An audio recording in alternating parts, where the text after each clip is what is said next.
bom dia aos nossos ouvintes, que Jesus abençoe a nossa manhã de estudos. Vamos dar continuidade ao estudo do livro Depois da Morte, de Leon Denis. Já estudamos no Invisível, estudamos o problema do ser e do destino, estamos agora com o Depois da Morte. Vamos ler o Evangelho e iniciar os estudos. O Evangelho segundo o Espiritismo: haverá falsos cristos e falsos profetas. Conhece-se a árvore pelo seu fruto.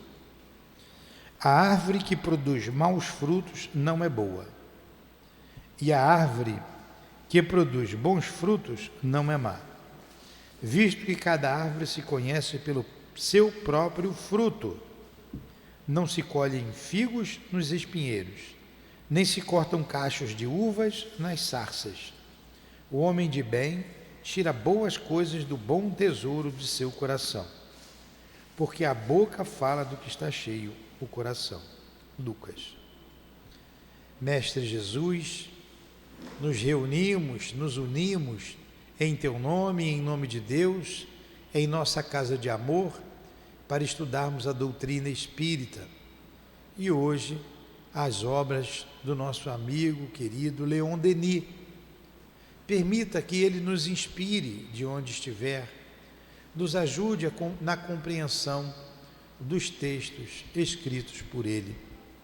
Que seja em nome dele, o apóstolo do Espiritismo, em nome do altivo, dos espíritos guias da nossa casa de amor, em nome do amor, do nosso amor, Lourdinha, do teu amor, Jesus, e do amor de Deus acima de tudo, iniciamos então os estudos desta manhã.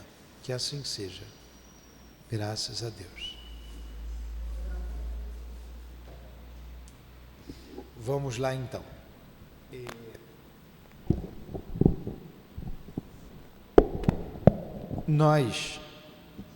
Esse início do livro é muito interessante. Essa primeira parte, que ele trata das crenças e negações. Das crenças e negações. E ele vem falando das crenças no mundo antigo, bem antes do Cristo. A crença na imortalidade da alma, mantendo a sua individualidade, a crença na comunicabilidade, a crença na reencarnação, a crença no Deus único, a crença na pluralidade dos mundos habitados, dentre outras ideias espíritas, que sempre existiram essas ideias, desde que o mundo é mundo. Então, Leon Denis analisou essas crenças na Índia védica, que são os Vedas. É um conjunto de obras, é uma obra trazida por Krishna, e chegou a falar que é bem mais recente, 600 anos antes do Cristo, de Buda, e que o homem desviou tudo isso, com seu orgulho, com seus interesses. Se você colocar aqui no Google e ver a data que se reporta aos Vedas, ele vai colocar aqui de 3 a 5 mil anos antes do Cristo, que se encontram vestígios dos Vedas. Porém, antes, é muito provável que já existisse também essa mesma crença. Essa mesma crença foi encontrada no Egito Antigo. Moisés, que surgiu aproximadamente 1500 anos antes do Cristo, tal, para mais ou para menos, 1500 anos, um pouco a mais, um pouco a menos, antes do Cristo, ele foi um iniciado, se iniciou, fez a sua iniciação os seus estudos dentro dos templos egípcios. Então Moisés, que liberta o povo hebreu do jugo dos egípcios, ele aprendeu tudo com os egípcios, porque Moisés era hebreu. Então essas crenças ele tinha, e como ele era um grande médium, com muito magnetismo, ele fazia coisas de espantar. Mas ele foi um iniciado egípcio. Essa mesma iniciação também se encontra na Grécia. A mesma iniciação, e é o que nós vamos estudar agora. Um grupo de pessoas que já tinham a crença, que era uma crença fechada, para um grupo fechado, e que hoje a gente estuda abertamente no centro espírita. Mas Jesus, depois lá na frente a gente vai ver o cristianismo. Jesus trouxe essas ideias. Falava da reencarnação, da comunicabilidade, da pluralidade dos mundos habitados, da vida futura, do amor. Jesus falava de tudo isso. Só que o homem desviou, conspurcou, quer dizer, sujou, denegriu esses ensinamentos por causa dos seus interesses pessoais. Vem a doutrina espírita trazer novamente as ideias do Cristo. E nós temos que ter cuidado também para não conspurcarmos a doutrina espírita, colocando o nosso personalismo, os nossos interesses pessoais.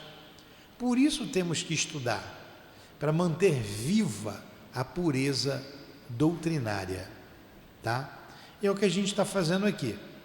Eu vou falando bem devagar para vocês compreenderem o estudo, porque eu vou ter que ler. Então vamos lá. A Grécia. Vocês sabem onde fica a Grécia? Na Europa, muito bem. Lá no continente europeu. Entre os povos iniciadores eram os povos que tinham essa crença. Porém, ela não era vulgarizada a todo mundo.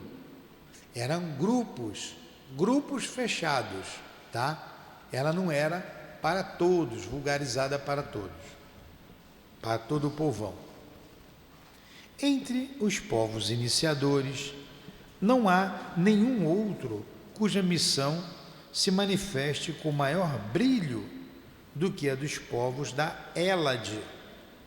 A Hélade é o nome que se dava à Grécia na antiguidade.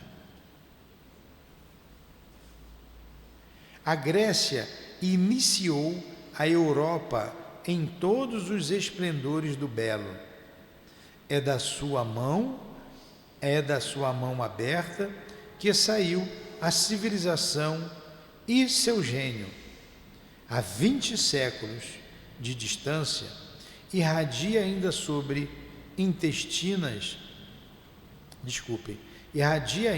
sobre nosso país. Por isso, apesar das suas dilacerações, suas lutas intestinas, apesar da sua queda final, permaneceu como objeto de admiração para todas as idades. Então a Grécia era o país de onde surgiram os grandes filósofos, Sócrates, os grandes pensadores. Paulo de Tarso tentou levar o cristianismo para a Grécia, para Roma. A Roma eram os grandes guerreiros, mas não conseguiu sucesso ali. Mas a Grécia é o berço desses grandes filósofos.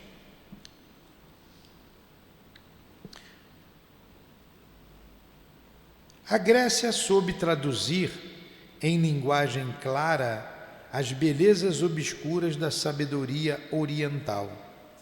Primeiramente, exprimiu-as com a ajuda dessas duas harmonias celestes que humanizou: a música e a poesia. Orfeu e Homero, os primeiros fizeram ouvir os sotaques a terra encantadora. Então, é o berço da poesia, da música, levando a beleza por toda a Europa. E como ele está aqui dizendo, ela traduziu a sabedoria oriental como essas ideias que nós estudamos hoje dentro da doutrina espírita. Mais tarde, esse ritmo, essa harmonia que o gênio nascente da Grécia introduzira na palavra e no canto, Pitágoras, o iniciado dos templos egípcios, reconheceu-os em toda parte, no universo, na marcha dos globos que se movem, futuras moradias da humanidade, no seio dos espaços. Então, Pitágoras foi um grande matemático, um grande filósofo. Ele tinha ali vários seguidores que vieram após ele. Para ele, tudo era número, tudo era número. E ele foi um iniciado nos templos egípcios, porém ele era grego e trouxe esses ensinamentos para a Grécia. Na relação dos três mundos, natural, humano e divino, que se sustentam, se equilibram e se completam para produzir a vida, dessa visão formidável, gotejada para ele a ideia de uma tríplice iniciação pela qual o homem, instruído nos princípios eternos, aprendia, depurando-se para libertar-se dos males terrestres e para elevar-se à perfeição. Daí todo o sistema de educação e de reforma no qual Pitágoras deixou seu nome e que produziu tantos sábios e grandes homens.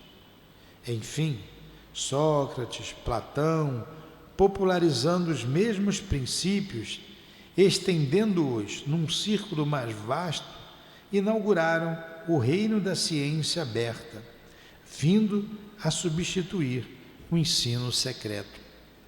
Então, olha só, Sócrates, o grande iniciado nos templos egípcios, trouxe essas ideias para a Grécia e foi seguido por outros, teve outros discípulos, como Sócrates, Platão. Platão é um filósofo que era discípulo de Sócrates. Como Jesus, Sócrates também não escreveu nada. Ele foi tão importante para a filosofia no tempo dele, tão importante, que você estuda filosofia antes e depois de Sócrates. Você tem os filósofos pré-socráticos, que são os filósofos antes de Sócrates, e pós-socráticos. Desses filósofos pré-socráticos, Aristóteles é o principal, o mais importante de todos eles. E eles professavam o que nós estudamos hoje aqui, na Casa Espírita: a imortalidade, a pluralidade dos mundos habitados, enfim. Ele trouxe isso para o povão, eles ensinavam abertamente. Vocês sabiam que Sócrates foi condenado à morte, acusado de perverter os jovens? A acusação de Sócrates foi essa: perversão dos jovens, porque ele ensinava essas coisas em praça pública. Ele foi preso, e como todos esses grandes homens que contrariam os interesses de quem está no poder, ele foi preso e condenado a tomar a cicuta. Vocês já ouviram isso? A cicuta. Cicuta era um veneno. Ele foi preso e foi obrigado a tomar um veneno. Diz que a esposa de Sócrates foi visitá-lo e disse para ele: mas isso não é justo. E Sócrates respondeu: você queria que fosse justo? Mas eles vão te matar. Ninguém mata Sócrates. Eles vão matar meu corpo, mas eu permanecerei vivo. Eu sou indestrutível. Olha a sabedoria desse espírito. E Sócrates, eu vou ver aqui a data errada, exata. exata, quando nasceu Sócrates. Escrevi aqui, Sócrates.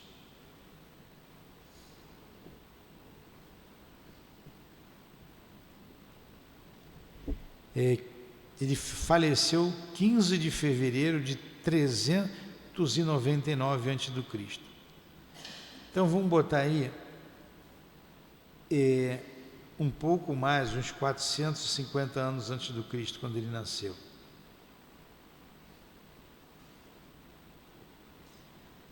Ele é um dos fundadores da filosofia ocidental. Não fala do nascimento, fala que ele morreu no dia 15 de fevereiro de 399 antes do Cristo. Então ele falava de tudo isso que nós falamos hoje, que o Cristo falava antes do Cristo, 450 anos antes do Cristo. E por que não vingou? Por que não foi à frente? Não foi, porque não era a época certa. Não era. O povo não estava preparado ainda.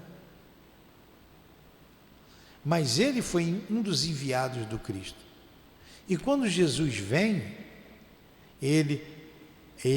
tanto que no Evangelho tem ali os precursores do Cristo. Jesus também não escreve nada, ratifica muita coisa que Moisés, ratifica o que Moisés trouxe nas tábuas da lei e muita coisa que Sócrates falava sobre a imortalidade, sobre a comunicabilidade. E Jesus também foi condenado à morte por contrariar os interesses políticos, econômicos da sua época.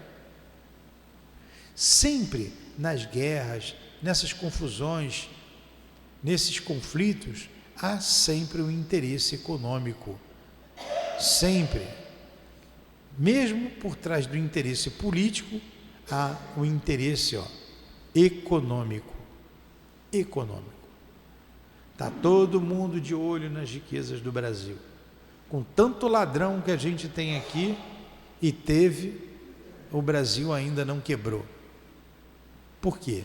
É um país riquíssimo. E não satisfeitos com tanta roubalheira, querem ainda dividir o país em pedaços para continuarem roubando, sugando essa nação belíssima e grandiosa. E o povo cada vez mais pobre, cada vez mais infeliz. Mas vamos lá.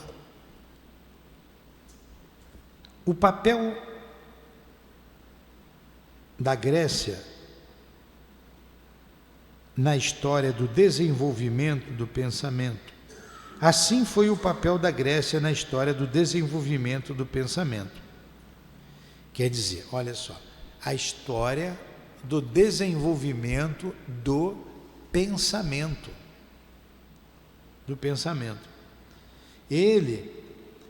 A Grécia, o que Sócrates fazia era ensinar abertamente o que era ensinado secretamente. Jesus fez a mesma coisa, veio ensinar abertamente o que foi ensinado em tempos antigos secretamente. Mas tinha um grupo no tempo do Cristo que eram os essênios, que tinham essa doutrina secreta. Nós vamos falar aqui dos essênios lá na frente. Assim foi o papel da Grécia na história do desenvolvimento do pensamento. Em todas as épocas, a iniciação exerceu uma influência capital sobre os destinos deste país. Não é nas flutuações políticas que agitaram essa raça móvel e impressionável, que é preciso procurar as mais altas manifestações do gênio helênico. Esse não tinha seu foco nem na sombria e brutal Esparta, nem na brilhante e viva Atenas, mas muito mais em Delfos e Olímpia, em Eleusis, refúgios sagrados da pura doutrina. Olha, vocês já ouviram falar em Esparta, né? Era uma cidade da Grécia. Aí tinha um povo espartano. Os espartas eram um povo guerreiro. Então ele está dizendo que a filosofia de Sócrates não atingia os espartanos, nem Esparta, nem Atenas. Atenas era a capital era uma capital do brilho, das futilidades, da beleza, da futilidade. Então ele não veio nem para Esparta, nem para Atenas. Ele veio para uma outra cidade, Delfos, Olímpia, Eleusis, refúgio sagrado da pura doutrina. Então, quando você fala de Olimpíadas, vocês não ouviram falar de Olimpíadas? Essa palavra Olimpíadas é originária de Olímpio, uma cidade grega. Uma cidade grega. Eu estou passando aqui falando bem superficialmente, não estou entrando aqui na história de Esparta, de Atenas, mas sim da filosofia do jeito que Leon Denis está trazendo. Fala.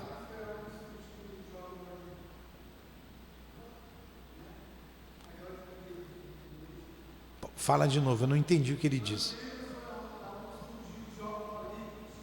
Foi em Atenas que surgiram os Jogos Olímpicos. Foi em Atenas.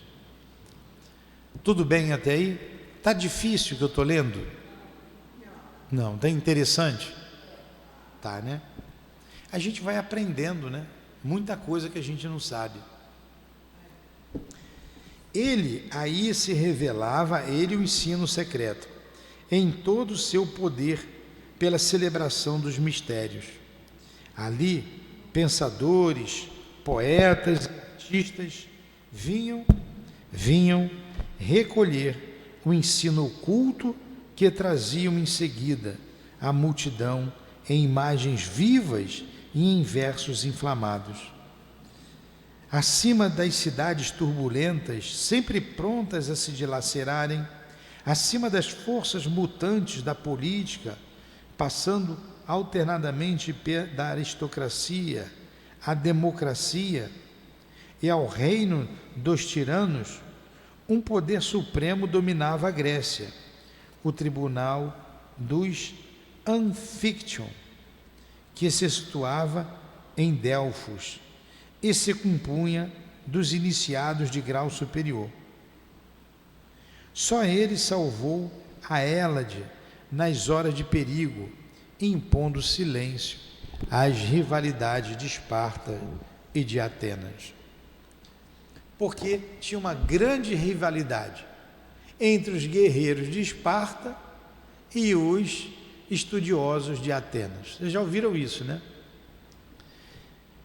E Sócrates não estava nem para Esparta nem para Atenas. Os seus ensinamentos filosóficos se fincou numa outra cidade chamada Delfos. O que a gente pode dizer também que hoje esse país belíssimo, com essa história toda, com esse passado importantíssimo para a humanidade, ali que se desenvolveu o pensamento humano, e essa filosofia se estuda até hoje, não é mais o mesmo povo, como os egípcios, aquele povo misterioso, com as suas pirâmides, com os seus sarcófagos, de vez em quando descobre enterrado na areia do deserto, cidades interessantíssimas do Antigo Egito. Mas esse povo não é mais o mesmo. Hoje eles são muçulmanos, eles não são reencarnacionistas, eles não têm mais a mesma crença que tinham antigamente, assim como os gregos. Entenderam isso? A Grécia que nós estamos estudando aqui é a Grécia antiga, não é a Grécia de hoje. Tudo bem? Então vamos lá.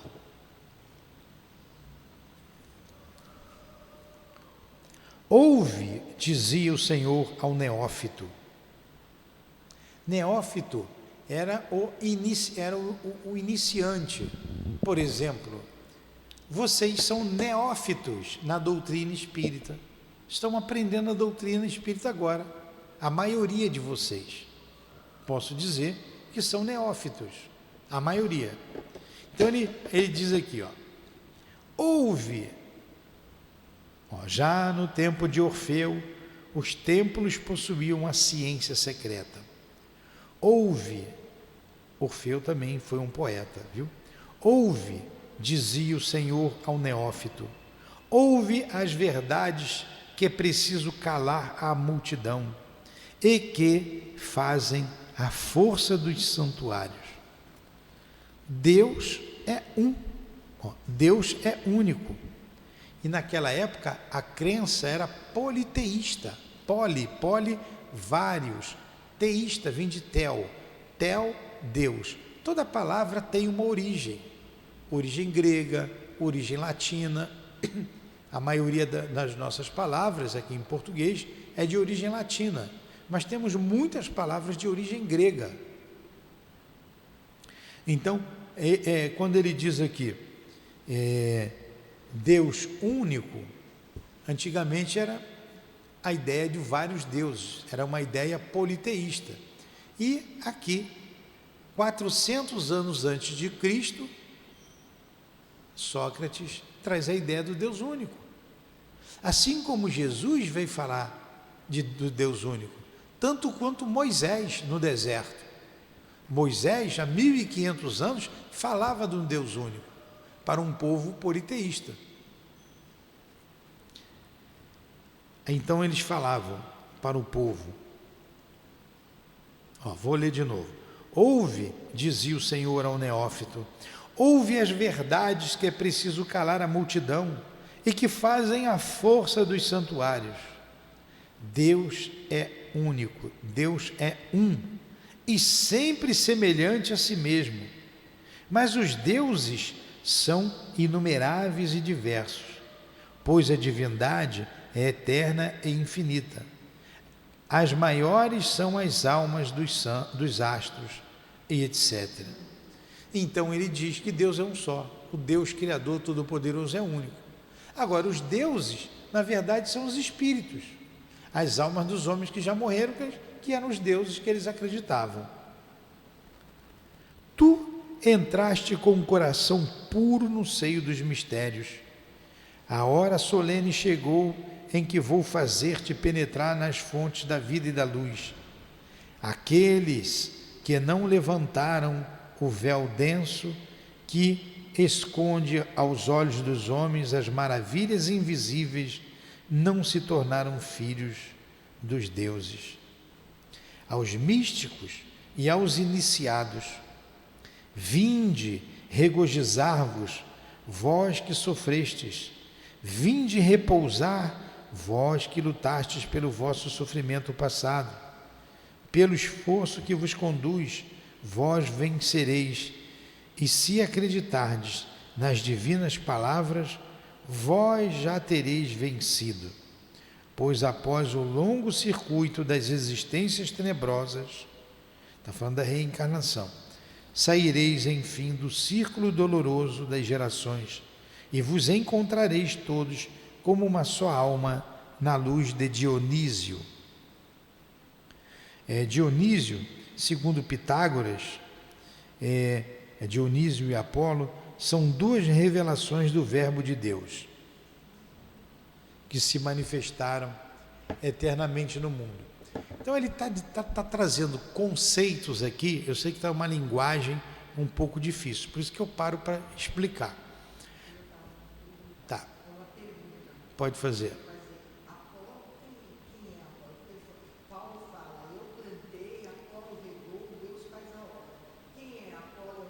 Apolo é um dos deuses gregos, Apolo e Dionísio, né? Como eu coloquei agora aqui, Apolo e Dionísio são duas revelações do Verbo de Deus, que se manifestam eternamente no mundo. Faz parte da mitologia grega. faz parte da mitologia grega, tá? Então, ele está trazendo ensinamentos como a reencarnação, como a comunicabilidade, para a gente ver, para nós aprendermos que o que aprendemos hoje na casa espírita não é novo, é antigo, vem antes do Cristo. Esses povos, esses grupos estudavam isso. Na Grécia, ensinava abertamente, ensino dado por Sócrates. Por isso ele foi condenado à morte, por perverter a juventude. Poxa, se ele viesse hoje, hein? Se fossem prender os que pervertem a juventude, ia faltar guilhotina, né? Ou veneno, de tanta gente ruim que perverte a nossa juventude, com músicas tétricas, verdadeiros sons guturais, com drogas ilícitas de toda espécie. Nossos jovens estão entregues ao mundo. Os pais estão deixando que os jovens sejam educados pelo mundo. Triste fim. Triste fim. Por isso muitos pais chorando.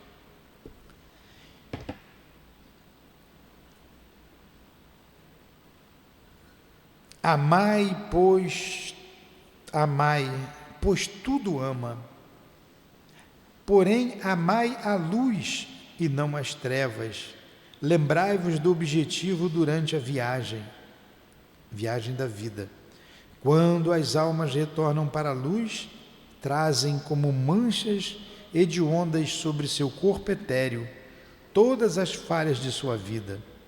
E para apagá-las, é preciso que expiem e retornem à terra. Os puros, porém, os fortes, se vão para o sol, de Dionísio. Então, Dionísio e Apolo, deus da mitologia grega, outro conhecido. Então, o que ele falou aqui? Ele falou do perispírito, ele falou do amor. Amai sempre, amai tudo. Não foi aquela mensagem que a gente leu do Espírito aqui ainda agora? Pedindo para a gente amar? Não lemos na aula passada? Amai, amai, amai quem está ao vosso lado, né? Ó, esse pedacinho aqui, ó, nós lemos aqui agora.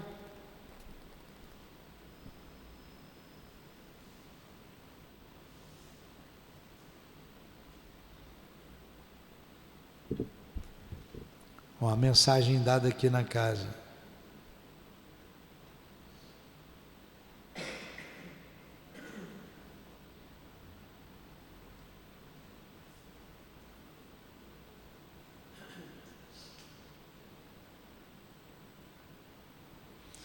Acreditem, olha o que o Espírito diz, olhando o final, aqui a mensagem de sábado.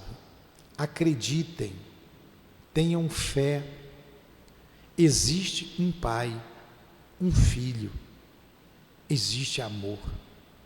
Amem mais, amem quem está do lado de vocês, amem, só o amor os libertará para alcançarem voos eternos. Ó, só o amor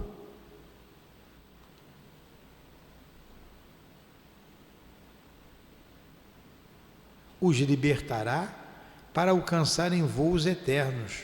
Só o amor, a fé e a confiança que existe numa doutrina de Jesus e do mestre Kardec. Essa doutrina de Jesus e do mestre Kardec é o que ele está dizendo aqui, Sócrates, ó. Amem, amem, pois tudo ama. O Espírito falando de amor para a gente. Hoje, o que Sócrates falava há 400 anos atrás. Há 2.400 anos atrás. O que Jesus falou há 2.000 anos atrás. E nós ainda não aprendemos a amar. Então, essa doutrina, ela vem de tempos imemoriais, ela não é nova. Aí dizem aí, por aí, que o espiritismo é coisa do demônio, é coisa nova. Ou o demônio se converteu e está mandando a gente amar, ou o demônio ficou maluco, porque está mandando a gente rezar e caminhar para Deus. Não é? Então, há uma incoerência dessas pessoas que falam daquilo que não sabem. E aqui, ainda, nessa passagem, ele falou do perispírito. Olha o que ele diz aqui. Quando as almas retornam para a luz, quer dizer, quando a gente desencarna e retorna à pátria espiritual, trazem como manchas hediondas sobre seu corpo etéreo. É o que nós falamos. O corpo etéreo é o quê? É o perispírito. Corpo etéreo, corpo espiritual, o duplo, é perispírito, e perispírito é tudo a mesma coisa. Então ele já falava do perispírito. Todas as falhas de sua vida, a gente deixa essa marca no nosso perispírito. Por isso que os espíritos mais antigos nos conhecem, porque a marca está ali mostrando quem nós fomos, o que fizemos. E para apagá-las é preciso que espiem e retornem à Terra. A gente não fala sobre isso na doutrina espírita? A Terra não é um planeta de provas e expiações? E a gente não tem que reencarnar? Quando a gente desencarnar, a gente se torna espírito errante. E que são os espíritos errantes? Os espíritos que precisam reencarnar.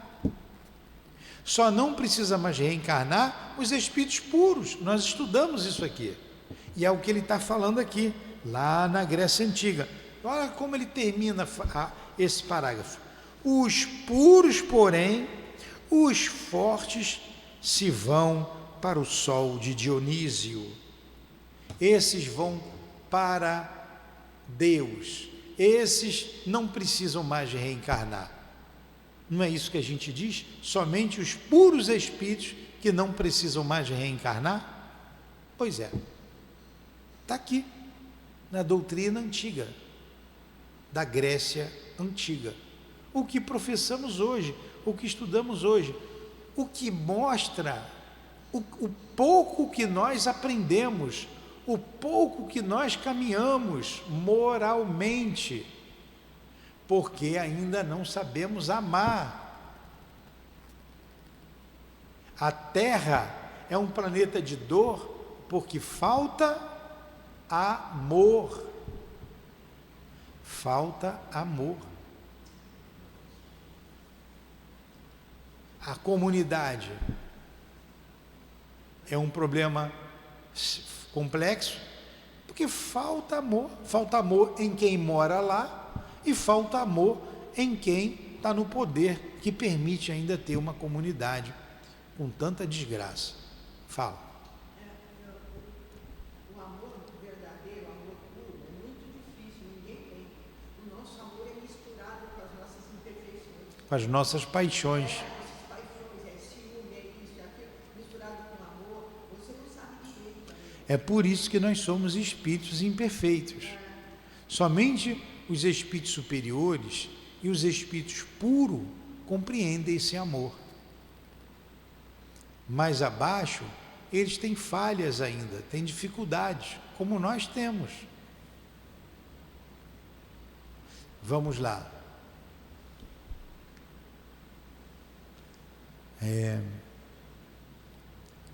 Está entendendo? Você mesmo que olhou para trás. Filha da Alexandra. Está entendendo? Está gostando do estudo? Tem que gostar, porque hoje vai até 3 horas da tarde, eu falando aqui. Aguenta? Então vamos lá, mais um pouquinho.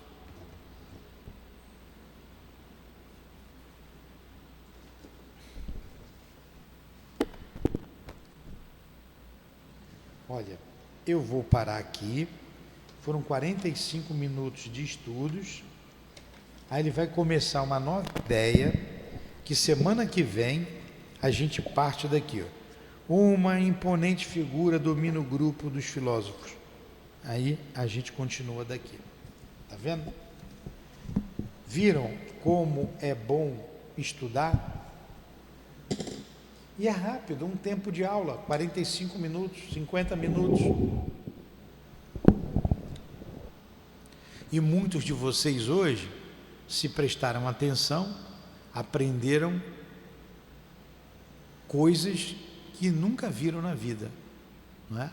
Sobre filósofos, sobre filosofia, sobre essa doutrina secreta.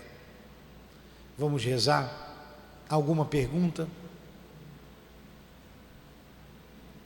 Jesus, abençoe essas irmãs e esses irmãos que estão aqui nesse auditório, ouvindo Leon Denis descrever essas civilizações antigas. Ajude-os no pensar, sobretudo ajude-os a sentir o amor que já existe nesta casa, que vibra em torno de nós, fazendo-nos nos sentir mais felizes, mais equilibrados nesta casa de amor. Ajuda-os. Ajuda a todos aqueles que nos ouvem à distância. Ajude os desencarnados aqui presentes. Inspira-nos sempre no caminho que nos levará ao Cristo e do Cristo a Deus nosso Pai. Que seja em nome desses irmãos queridos que nos sustentaram, que nos transmitiram um sentimento de amor, que vibraram conosco, o altivo Leon Denis e guias aqui presentes de cada um de nós. Que seja em nome do amor, em nome do nosso amor, Lourdinho, do teu amor, Jesus, e do amor de Deus, nosso Pai, acima de tudo, que damos por encerrado os estudos da manhã de hoje, em torno da obra depois da morte. Que assim seja. Graças a Deus.